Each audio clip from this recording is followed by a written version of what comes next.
पहले आई शानदार तेजी के बाद आज मंगलवार को मतगणना के दिन बाजार औंधे मुंह गिरा हुआ है। लोकसभा चुनाव 2024 के परिणाम के शुरुआती रुझान में बाजार की उम्मीदों को झटका लगा है। इसके चलते बाजार में भारी बिकवाली देखी जा रही है और शुरुआती सेशन में ही निवेशक 11 लाख करोड़ रुपए से ज्यादा का नुकसान उठा चुके हैं। आज सुबह बाजार ने कारोबार की शुरुआत ही बड़े नुकसान के साथ की।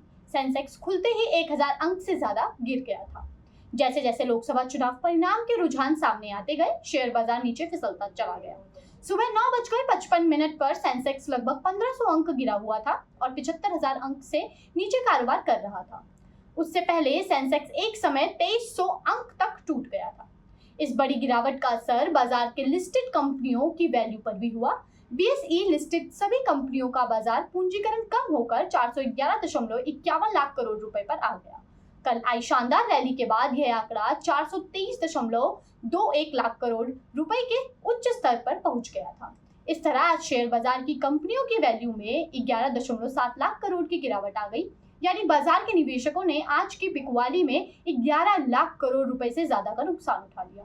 डॉलर टर्म में बीएसई पर लिस्टेड कंपनियों की वैल्यू एक बार फिर से 5 ट्रिलियन से नीचे आ गई।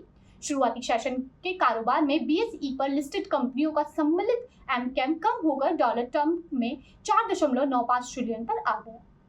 इससे पहले सोमवार को बाजार नए रिकॉर्ड स्तर पर बंद हुआ था। सेंसेक्स 2507.47 अंक की बढ़त लेकर 76,468.78 अंक पर बंद हुआ था।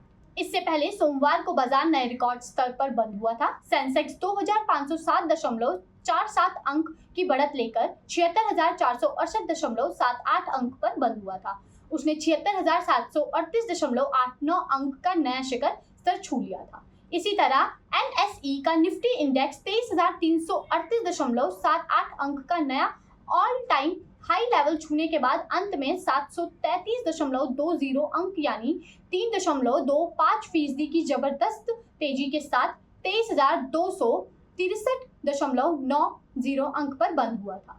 बाजार की इस गिरावट के लिए शुरुआती रुझान को जिम्मेदार माना जा रहा है। शुरुआती रुझान में भाजपा गठबंधन को उस तरह का बहुमत नहीं मिलता दिख रहा जैसा एग्जिट पोल में दिख रहा था और बाजार को जिसकी उम्मीद